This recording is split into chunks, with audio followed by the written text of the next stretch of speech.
this event is being recorded.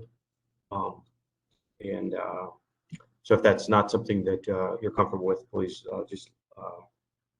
this would be a time to leave. So we hope you don't. We hope you stay. So again, we appreciate your time. And so my name's Dan Cernarich, and I've been working with EFI for quite a number of years. And we've got a couple of good speakers today. So we'll go ahead and get started. The topic today we wanted to talk about is maximizing productivity in today's print environment. So we've got a couple of ways that we're going to show examples of how EFI can help with that productivity, maximizing productivity, right from the beginning, right from the the original workflow or the digital workflow, all the way through the actual print production. Just with the again, in today's environment, there's a lot of people that are trying to do a whole lot more with less resources, right? So how can we have more automation throughout the entire process for a few reasons? Obviously, and there may be some where we need to save because we have less labor or newer workforce, so we want to make sure that the workflows are efficient. But also with the supply chain issues and things that are affecting general work, we want to make sure that all the work we do is very effective. And how can we maximize the use of our media, maximize the use of the operators, make sure that the printer is doing more of the work itself, and we can do it with less operator involvement along the way. So those are some of the things that we're going to walk through today. We're going to walk through, we've got two presenters. We've Chris Showalter, who's on right now, is the worldwide sales manager for our Fiery for Display Graphics suite. And we want to walk through we've got some great additions and great updates and new features in that suite that really hit on the idea of productivity. How do we make sure that we can be as productive as possible and maximize the resources, again, whether it's people or media or pre-press time, all of that, to be as efficient as possible. And then we're going to walk through how does that translate into the printer. So if we take some things on the front end and get an efficient digital workflow, how can leverage that in a printer? And we've got our North America Customer Experience Center. Bruce Bain is going to be walking through taking that same workflow and then walking it through the 30H as an example of efficiency. So with that, Chris, I'm going to turn it over to you. I'll make you presenter as we go through. You should have it here shortly. And again, we appreciate everybody's time. If you have questions, please ask them in the chat window or in the Q&A section. Chris, is it coming over to you? It doesn't seem. Not yet. So I can't share yet. Yeah.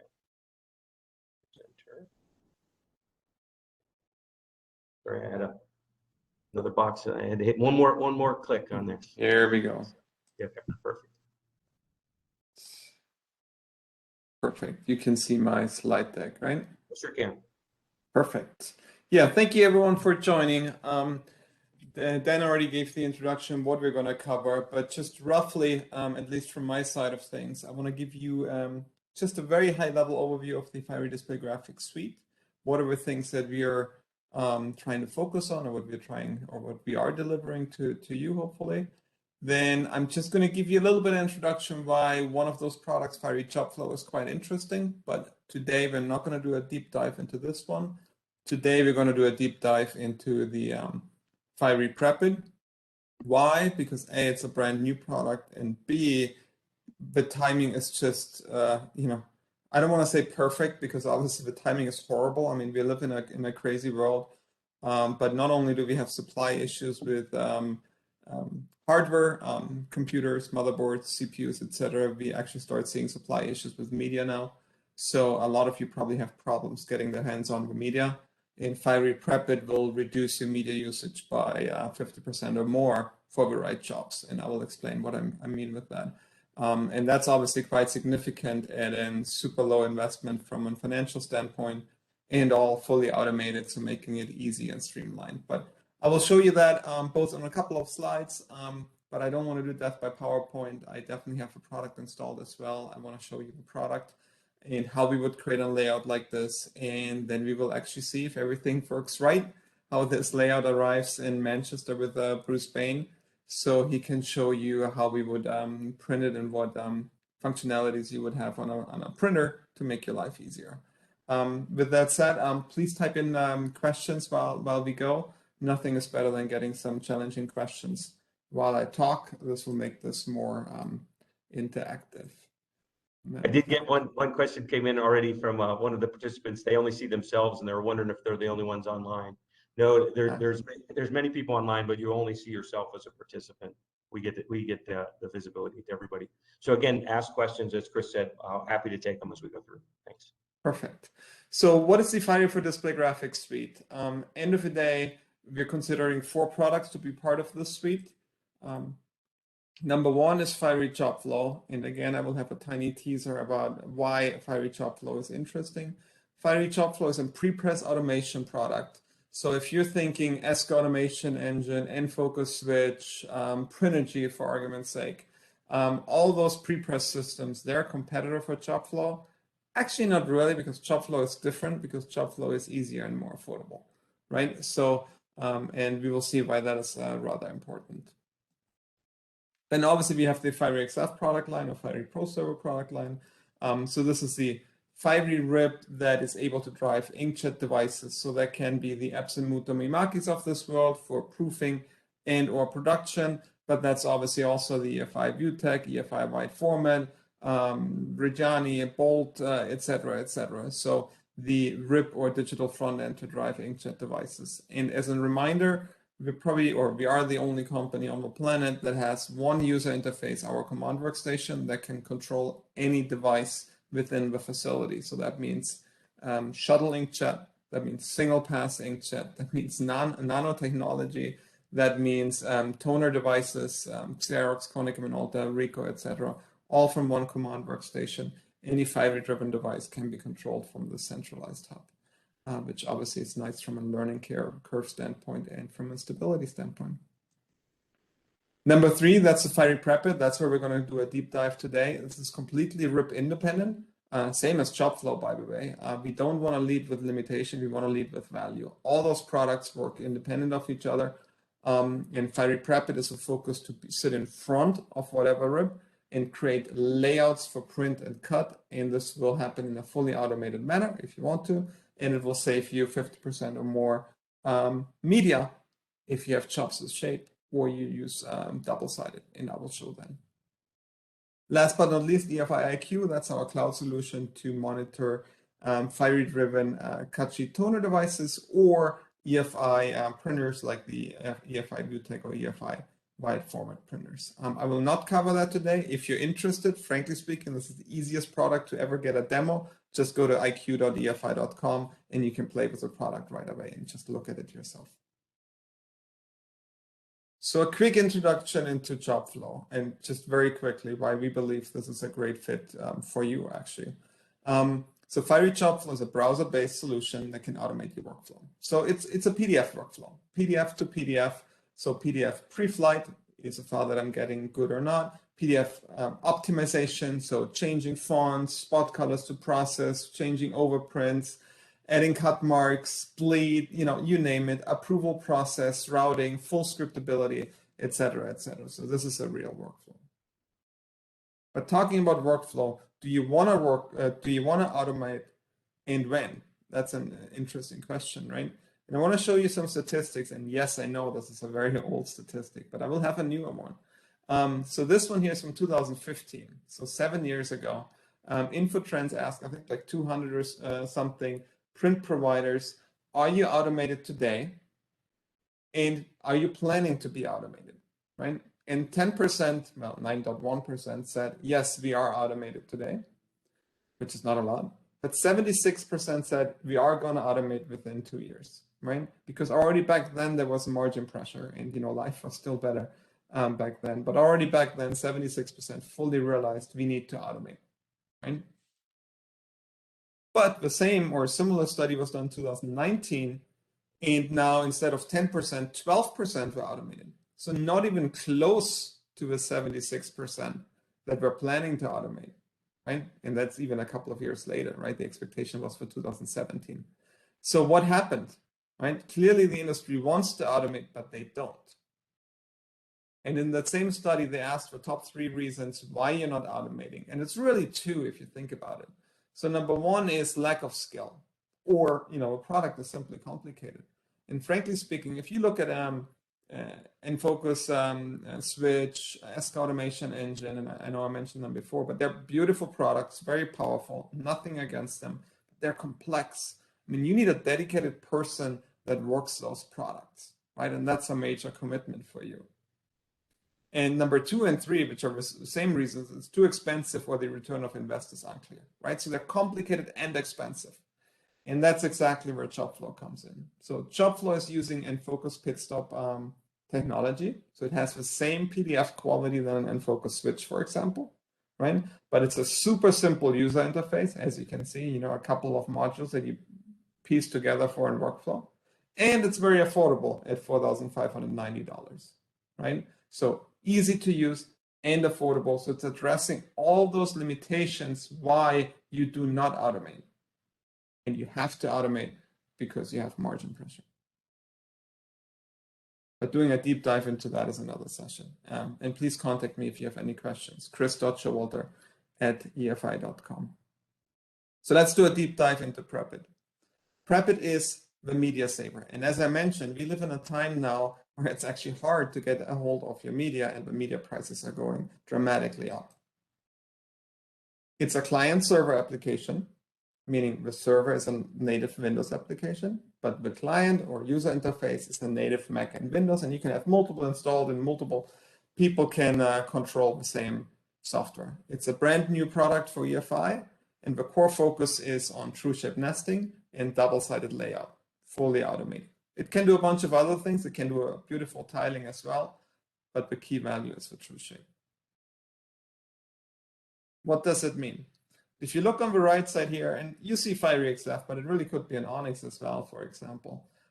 If a file with a shape comes in, and it doesn't have to be small stickers like this, right? It can be super wide format, trade show backdrops, anything with a shape to it. If that comes into unwrap, usually it's considered in rectangular because we are only picking up the bounding box, media box, or crop box, right? And since it's in rectangular, well, we can only place it like a rectangular. So obviously, if I place those here, I would use a lot of media. If I drop it in Prepit before it hits the rip, now Prepit would fully automatically take the shape, rotate it, move it inside of each other, lay it out, create print-ready PDF for print, and create a cut file for the cutter if I wanted to do that. And as you can see in this case here, it took 60 seconds to calculate, and it saved 130% or over half of the media than the other way around. So that's half the cost, and it will print twice as fast. Well, the printer will not be any faster, but the sheets will be out twice as fast using this product, right? And all that for $3,000. Quite nice. There's multiple workflows we can use Prepit, and I'm going to show 2 examples. So we would have the original files, usually PDFs, that hit the Prepit server. They would still be single in this at this time. Then Prepit creates the layout and creates a print-ready PDF, which will hit the RIP. And it's completely RIP independent. It can be a generic PDF, for argument's sake, that goes to the color gate RIP here at the top. It could go to an Lambda, could go to an Indigo, doesn't matter. We also generate a dedicated Fiery file format. It's actually a combination of files. We generate a dedicated Caldera file format. We generate a dedicated Onyx file format. So it's really completely RIP independent. The print-ready layout hits the RIP.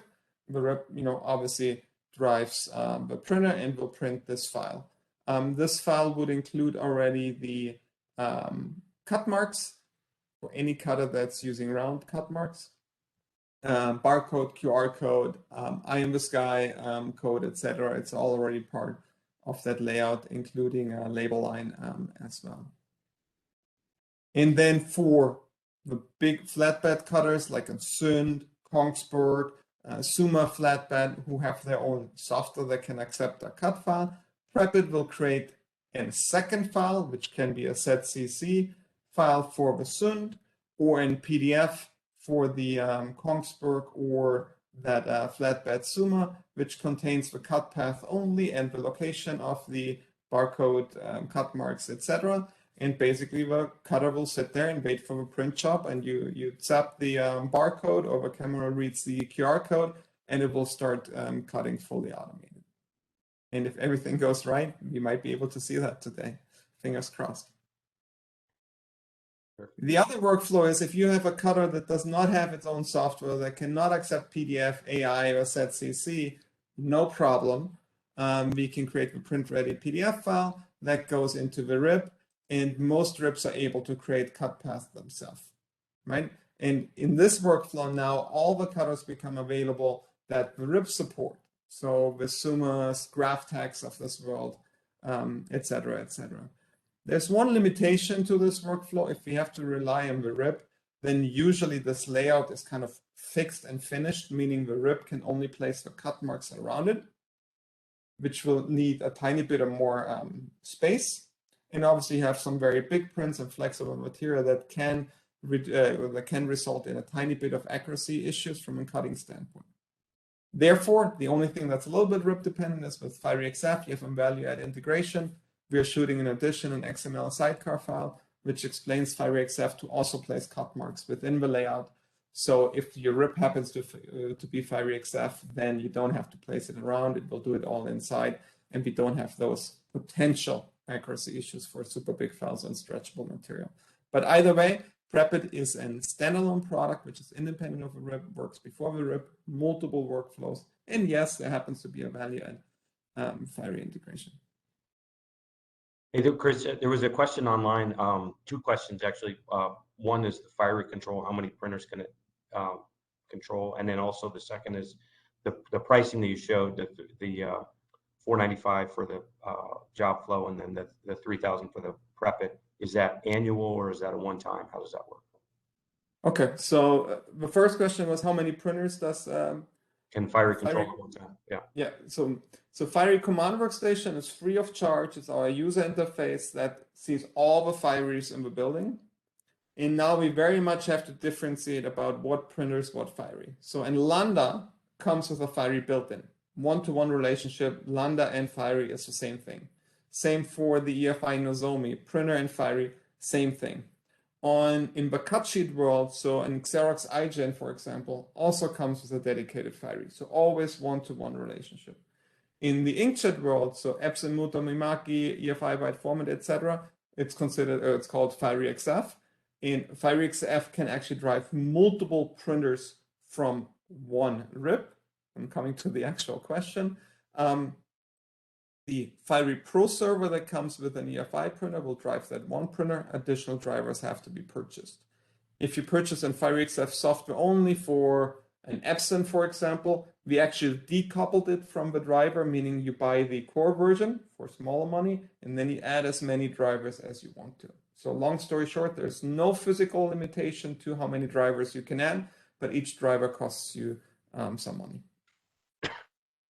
Sorry, what was the second part of the question? Oh, the pricing. Yeah, so the pricing, is it one time? Is it annual? How does that work? Yeah, very good question. So Fiery Prepit is $3,000. Perfect introduction to this slide. That's a one-time cost.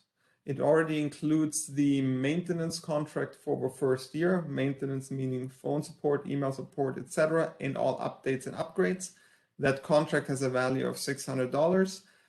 In year 2, it's optional to buy that contract again, so you do not have to. So one-time cost $3,000.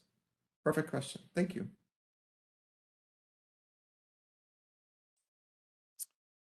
So once we're done with making our layout, the question is, what are we doing with the remaining media? And as you can see here on the left side, I have 3 sheets of boards that are full, and my fourth one is half empty.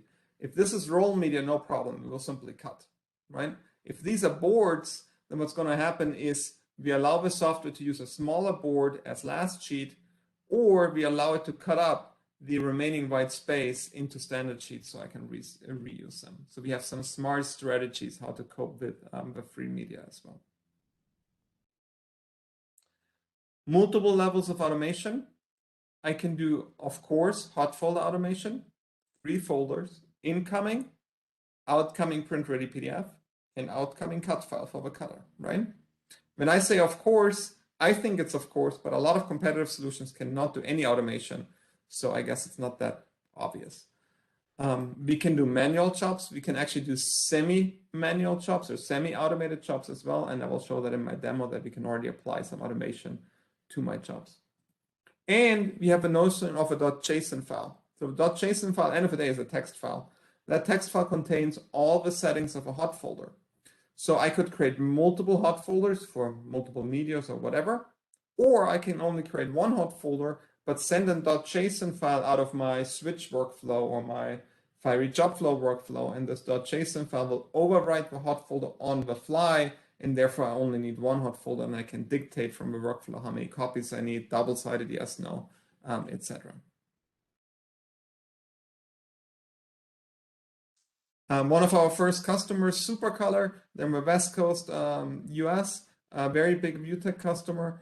They're using the product since half a year, and they really teach us something about the product as well. So first of all, they're using Switch and Focus Switch, including the free of charge create.json app, and therefore automate the workflow.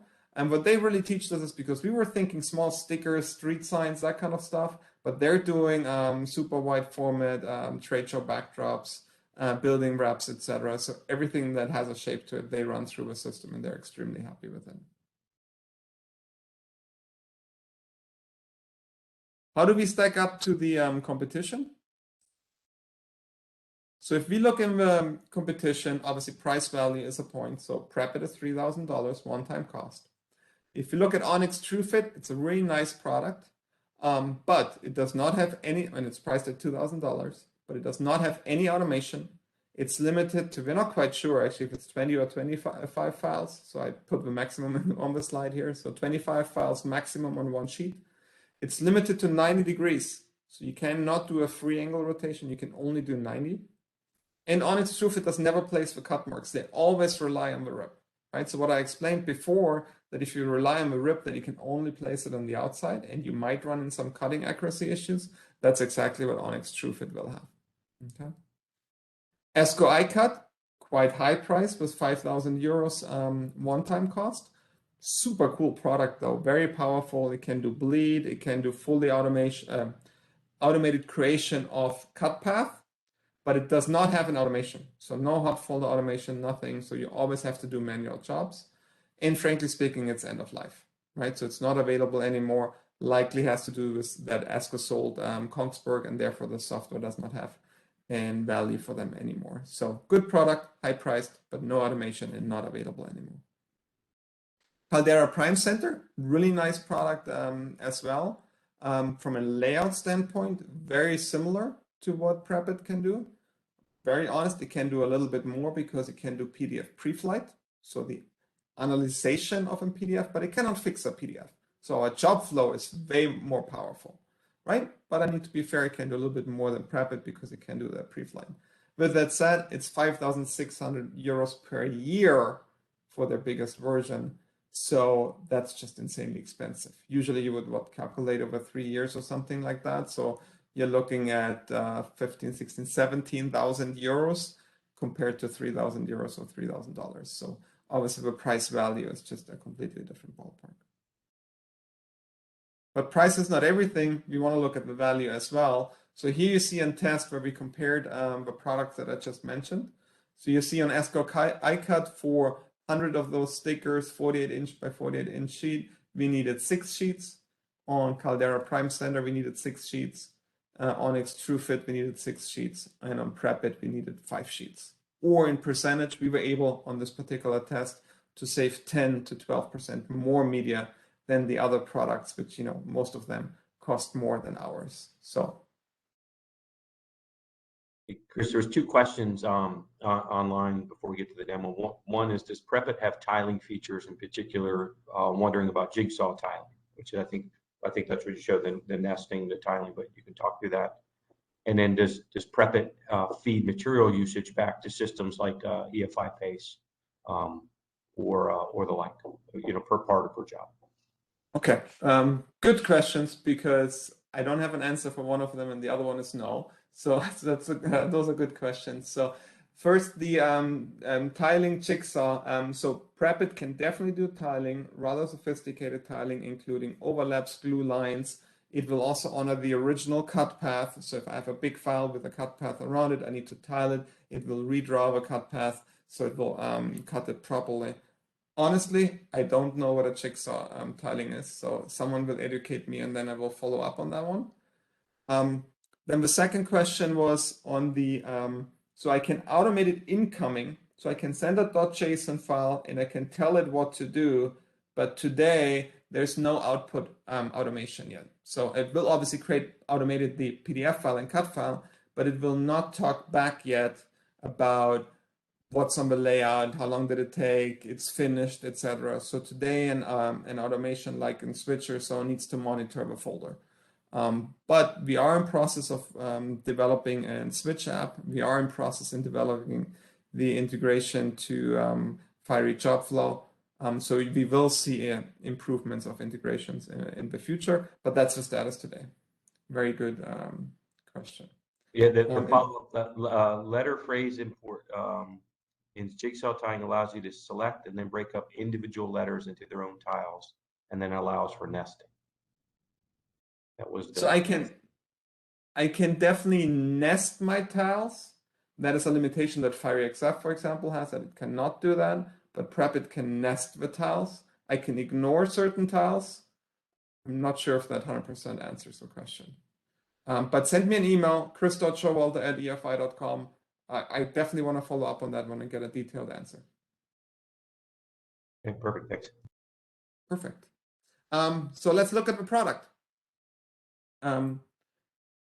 So actually, let me start with the ugly part, which is the preference window, right? So right here, my server is running a small icon here, and here I have my preference window. It's not the prettiest of the world, but you set this once, right? And the core idea is that here I can define my hot folders.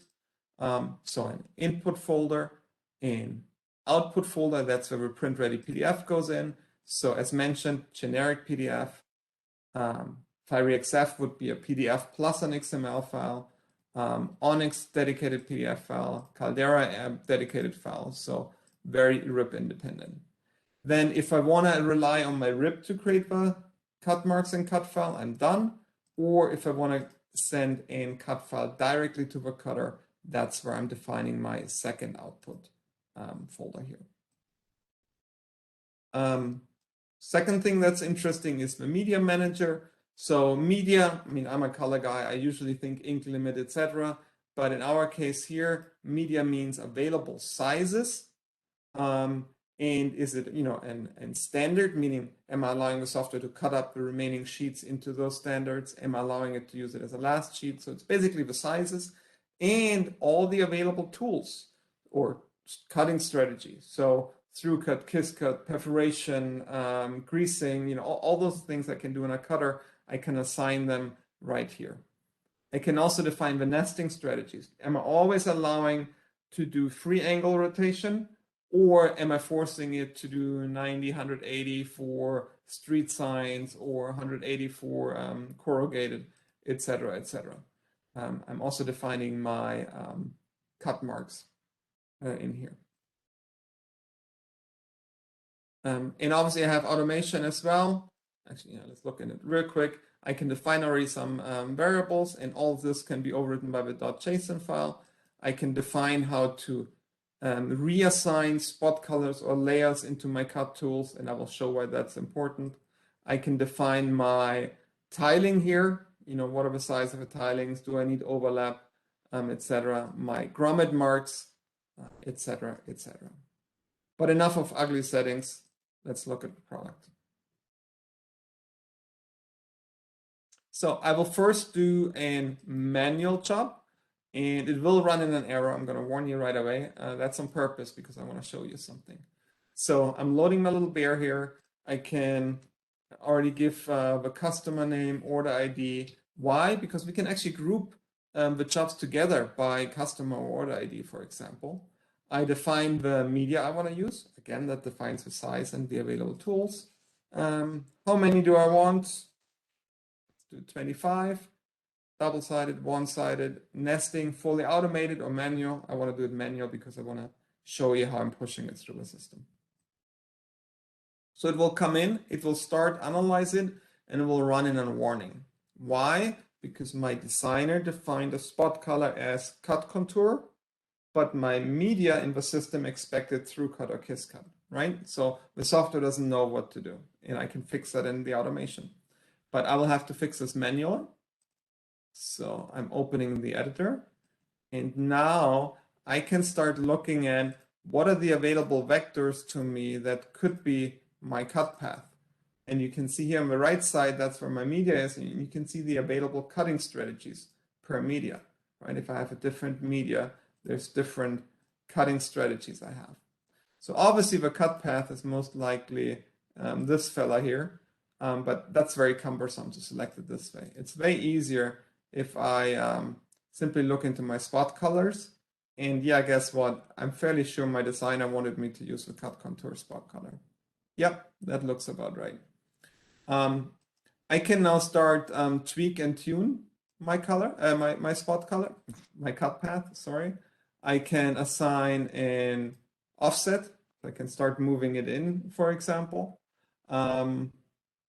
Yeah, I can tweak and tune it. And then I can assign it to my cutting strategy. So in my case, I'm going to assign it to the through cut, right? I can also draw simple cut path. Example, do this here, because obviously I want to cut out this hole as well. So that through cut, maybe, you know, I want to have this here as kiss cut. You get the idea. So rather sophisticated tools to manipulate my cut path. I could now do the tiling as well, but I don't need this for this job. So I'm happy. Let's see if the software is happy as well. Yep, it's green. And since I did not have it set to auto nesting, therefore I need to send it manually over into my nesting queue. So in my nesting queue, my media created itself, and it will simply sit here and wait for additional files to be nested. And of course, I can set it up to wait for a certain amount of time, wait for a certain amount of percentage, etc. But I will just start this process manual. What will happen now is I have it set to try 60 different versions, and I can define that, of course, in the settings. So we'll start rotating my bears here and see if it can find some better layouts. And you might see the copy 3 here. That means that left sheet here, it's actually going to print this 3 times and the right sheet only 1 time. So as you can see, I already have my barcode. I have a label line. I have my cut marks. And you can also see the calculation. It keeps trying, but it doesn't find a lot better solution. So I can wait my 60 different layouts, which is roughly 60 seconds, or I can simply say, you know what, I'm accepting this. It will place my cut marks now also in between for added accuracy, and I could generate this file, or I can say, you know what, this was really the wrong sheet. I need different marks. Let's try again.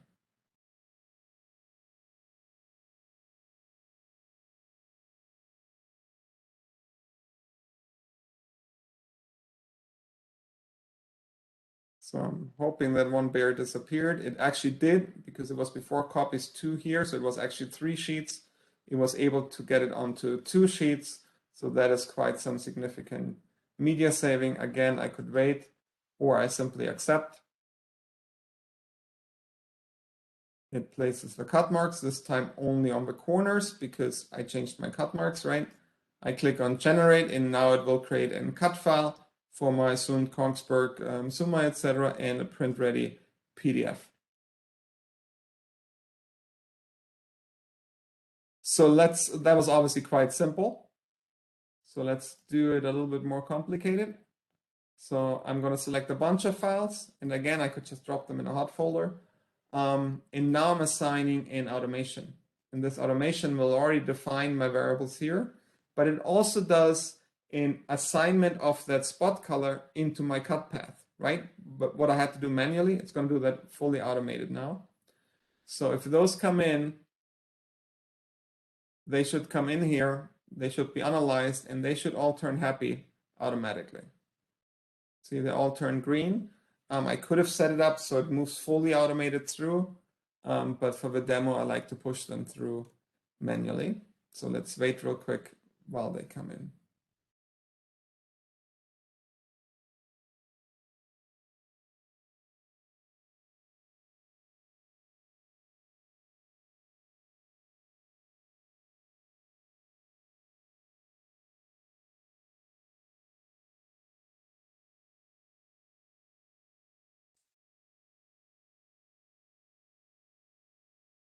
And I'm running this off a very small laptop. So if you install this on a server grade machine, this will obviously be even faster.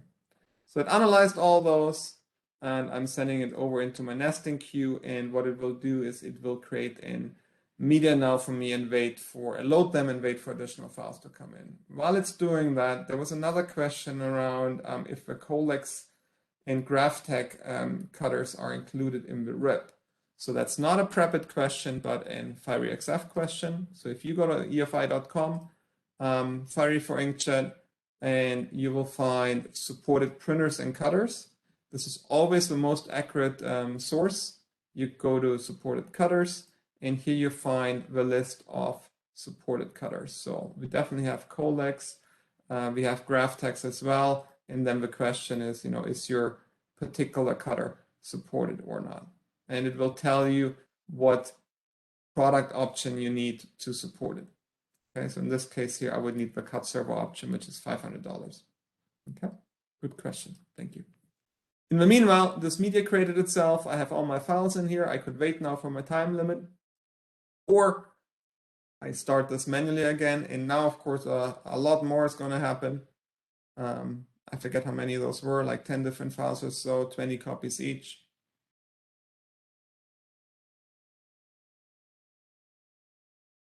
And you can see how it starts flipping, rotating, merging, moving it inside of each other.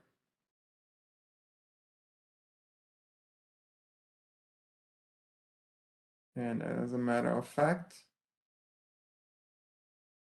I believe I used the wrong media size. So let's fix that.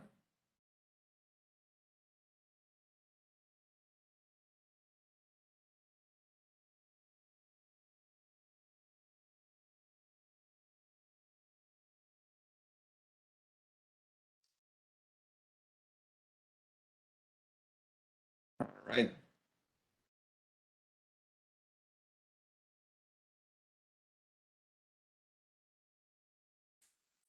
So this is a 48-inch by 48-inch sheet, which Bruce happens to have loaded on his printer. As you can see, it needs 3 different sheets just for that little, what's that? I keep forgetting about flamingo. Yeah. So let's see if we can get rid of that flamingo. If everything goes as planned.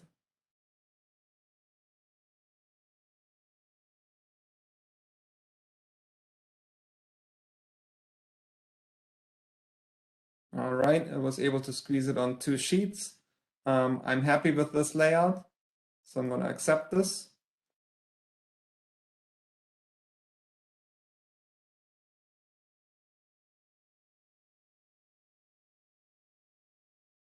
And once it created the preview for me,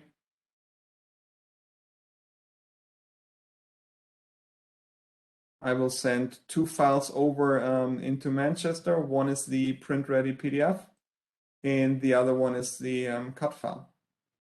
With that, I give it to Bruce. Hey, Bruce, I'm going to make you presenter. That's it. Thanks, as we're doing this. So So that, Chris, thanks for showing that. That was a good use, Fiery XF for the savings, the overall savings. There was a question on, can you adjust the minimum spacing for prep it? I think you talked about that a little bit, but that's something that's completely most definitely. You said that in the media settings, you can define how much should be spaced apart. Yeah. Perfect. Bruce, you should have it from here. Excellent. Thanks, Dan, and thanks, Chris. So I just got the file that Chris sent, so I am going to go ahead and rip that. This is the EFI Pro 30H. It is the newest printer in our hybrid market. It does come standard with Fiery on board. So with that, I am able to rip the job directly from here and import it into the printer. That is ripping. Go ahead and start a print and talk a little about the printer.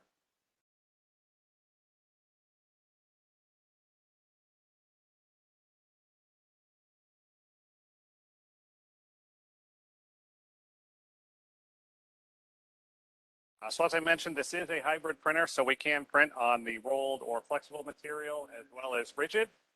So I'll let this do a few prints, then I will do the prints that Chris worked up for us. And after that's done, I will cut these off because we are going to actually take these sheets over to the cutter. We have a Zun, and we will cut what Chris just used to prep it for. We'll print it here and again cut it. And then I will show you the changeover from the roll to roll to rigid. It is very easy and a very quick process. Right now we are running in our express mode. This is going to be about 2,600 square feet per hour. So you can print the full width. It is a 3-meter printer, 126 inches. Since I only have one roll on, the carriage, it's only going to travel where the material is. So you do pick up a little bit of efficiency there. You're not wasting time having the carriage travel all the way across if you're only using one section of the bed here. You can pause the print while you're printing, so you can feed the material through just under this front roller, start the print, pause when you get down to the take-up winder here, attach it, and then the resume printing. So as far as media waste, when you are running roll to roll, you're looking at 12 to 18 inches or so. You do not have to attach to the take-up winder. You can have these just free fall onto the ground. And that's going to be dependent on what you're running.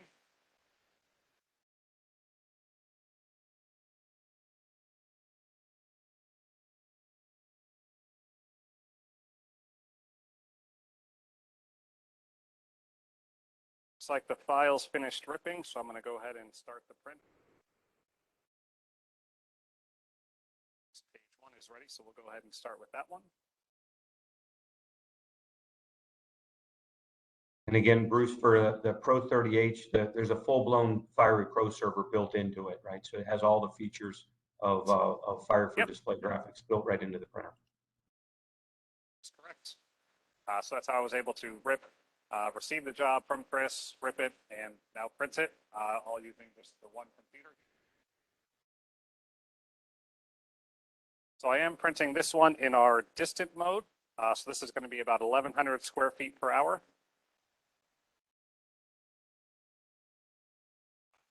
This printer is relatively quiet compared to some of our other ones. That's going to be due to this magnetic linear drive here that we have. That's what pulls the carriage left to right. In our older models, we had it was a traditional belt and pulley system. Having this mag drive really helps reduce vibration and chatter, so you get really accurate drop placements. So from here, I am going to go ahead and pause this.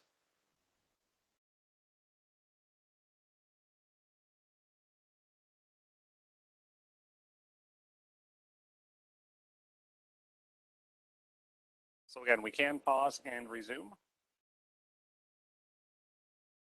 So if you do happen to notice, maybe a wrinkle forming or any sort of jet out, you do have the ability to pause and then send the carriage home and purge. So these do use LED lamps to cure the ink. You'll notice that the lamps are only going to be on as they're traveling over the printed material. The lamps are rated for 20,000 hours. They're basically designed to outlive the life of the printer. The 20,000 hours is only when the lamps are on. So having them only turn on when they're traveling over the material really helps that life, get us that 20,000 hours. You'll notice once the carriage goes home, the lamps will turn off. They are instant on and instant off. No warm-up time, different from your traditional Mercury arc where you have a little bit of a warm-up time. You'll also have really good color consistency when it comes to curing. With Mercury arc, you tend to have a bell curve where the lamp power at hour 1 is different from the lamp power at hour 500 and hour 1000. On here, basically hour 1 will be the same as hour 20,000. Talk about that repeatability of color. The LED really helps with that.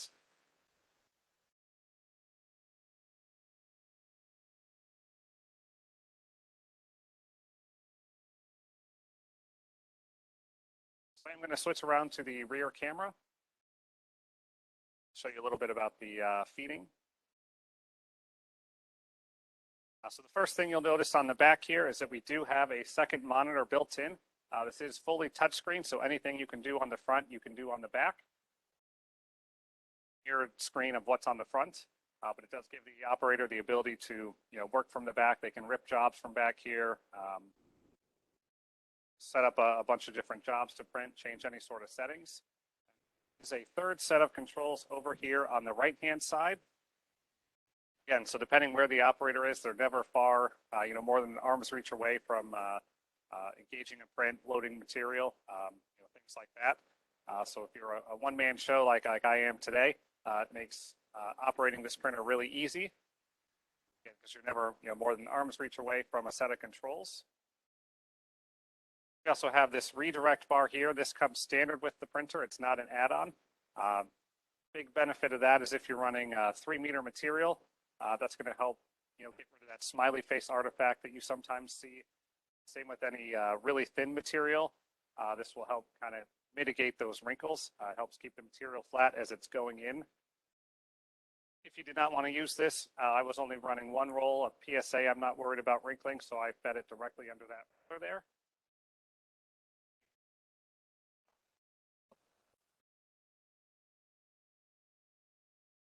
Here I am going to go ahead and cut this material off.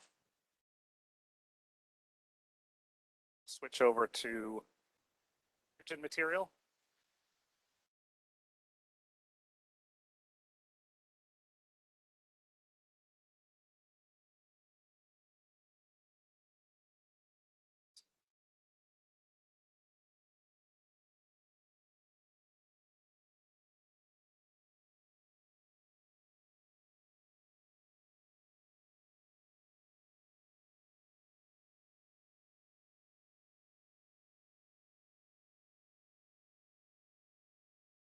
So as far as switching over from rigid to roll to rigid, there's basically 2 things you got to do. There's a button here in the software.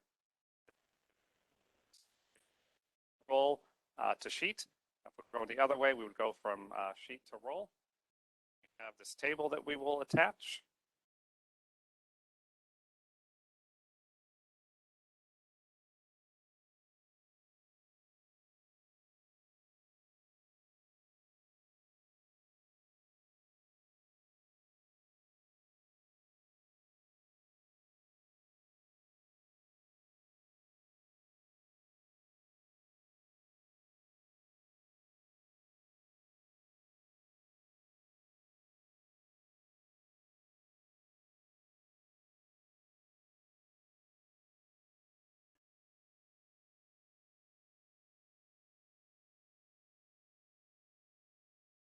Just about ready to engage.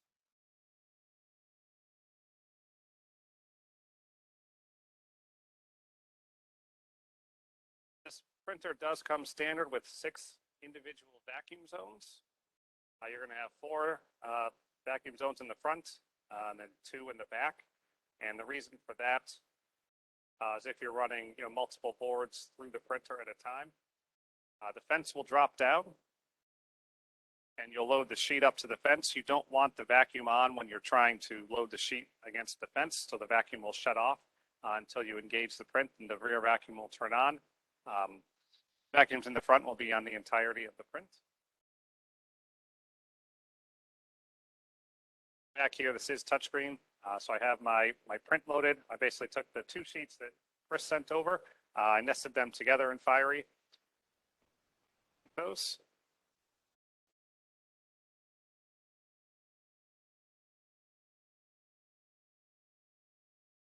Now, the first thing the software is going to do is ask us if we'd like to measure the height of the. That would be what we call setting the carriage gap. In this case, we are going to click yes. So the carriage will lift to its highest position, then move over to a predetermined point and lower down until it little foot in there that will, it's a sensor that will sense the material. Once that is triggered, the software will know the height of the material. Makes going from a different material really easy. There's no need for any operator to do any sort of manual measurements. So the carriage has found the height. Here's the print.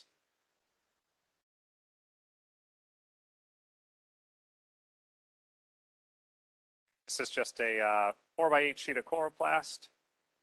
I am running this in our express mode, so that's going to be that 2,600 square feet per hour.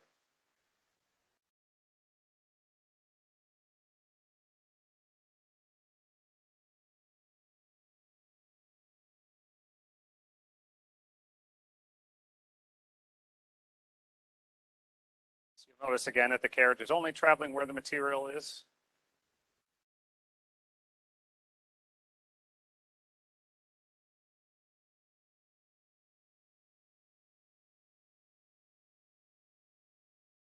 And are there any questions on anything so far?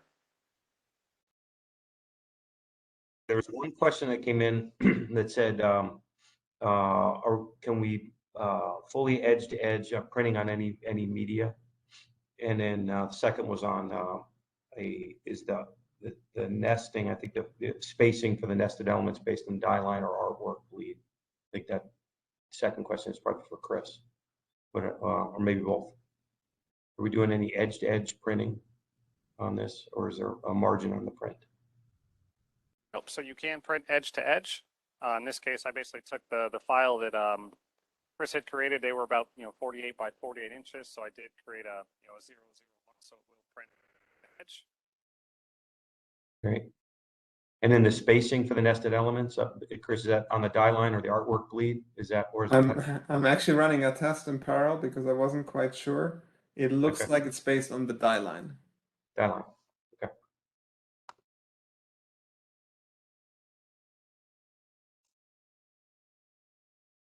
Okay. Perfect. So if we want, we do have the camera set up on the cutter.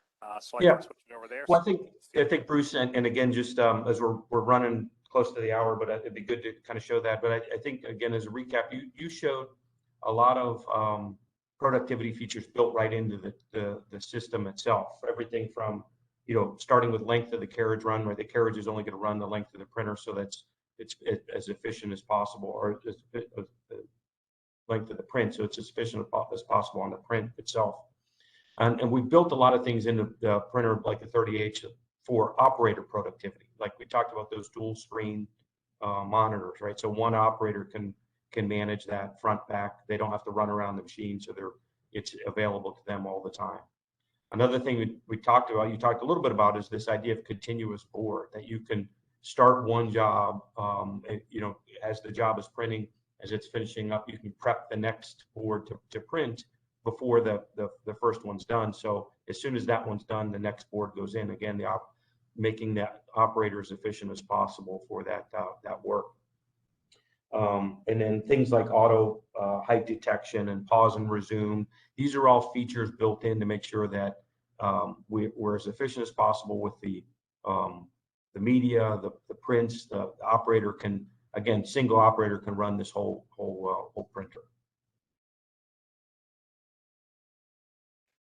Very easy for a one-man show. As you saw, I have my coworker Darren in the background, mainly running the camera, serial cutter for me. But as far as very easy and efficient for one person to run. Saw the changeover from roll to rigid. One thing I did not mention is that you are able to leave those rolls on. So you saw that I just cut the roll off, left it hanging on the back side of the printer there. Have a job that comes in really quick, a rush job that maybe a couple 4x8 sheets of coroplast, and you were in the middle of running 3-meter banner.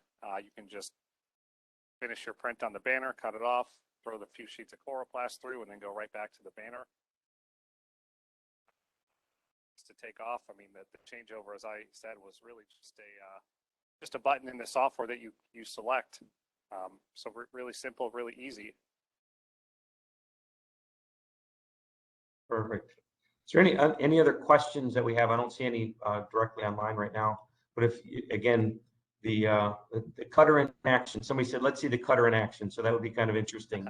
So if we take that and move it over there. So again, the idea of this file, automatically nested, what Chris showed. So how do we take something automatically nested, maximize the use of the media? You can see the way that the layout is. Cut marks are already in. The die lines already set up. So this was the print that we did earlier on the roll print that's over on the cutter. But with that, so automatically ripped on the printer, built in with Fiery Pro server, using all the tools on the printer itself. Now that output set on the cutter, ready to go in, and it's analyzes and goes. Yep, and as I mentioned, this is a Zund that we're using. That's what we have. So we have the marks set up that Chris put on Zund. So you can see it's going through and cutting everything based on the cut path that was in the file.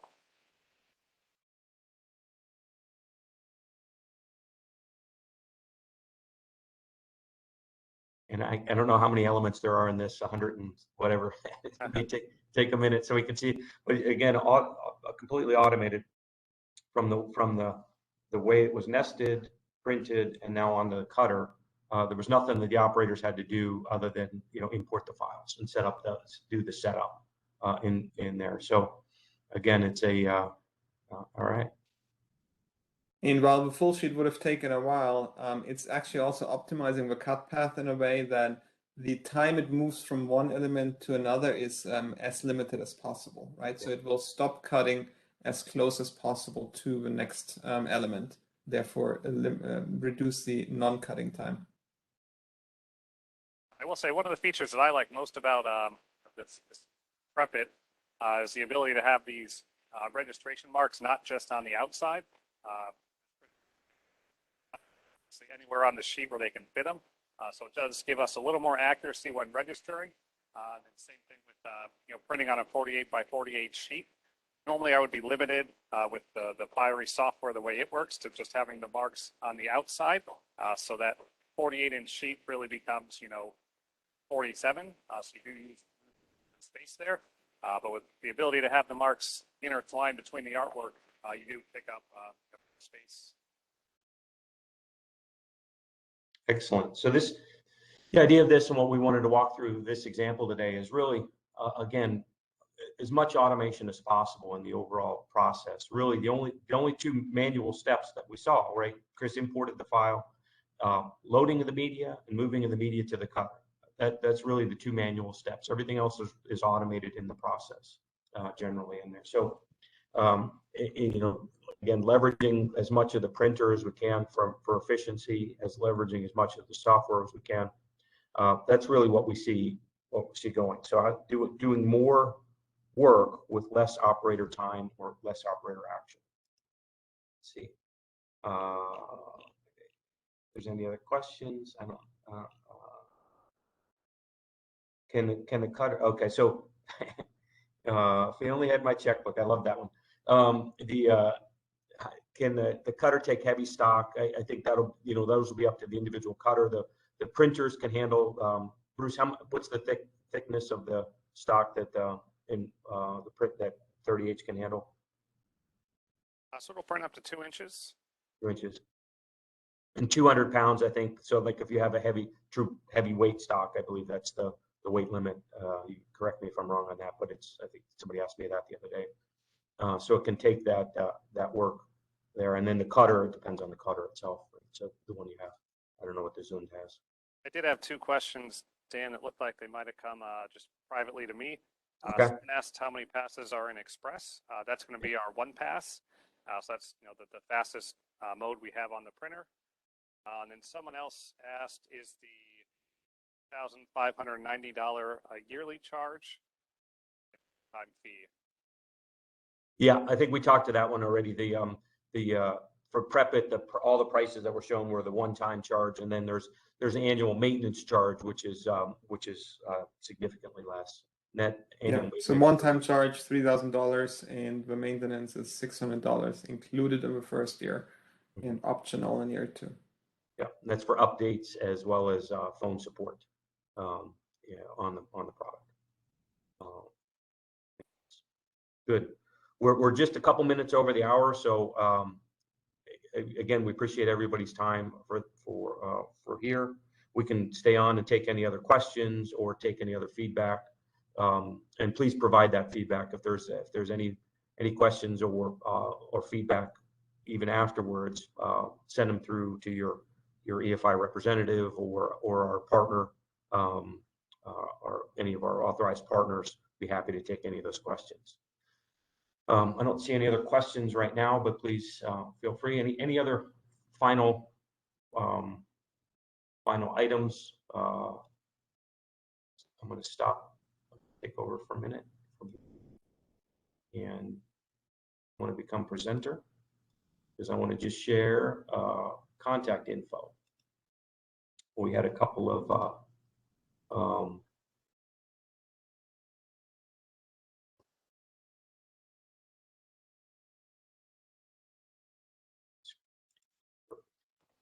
so if there are any follow-up questions, we've got, and we can send this out to there. Chris Showalter at EFI.com, not gmail.com, like you said. Chris, thanks.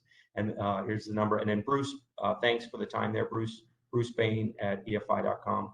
Happy to answer any questions on either of the products that we have or any of the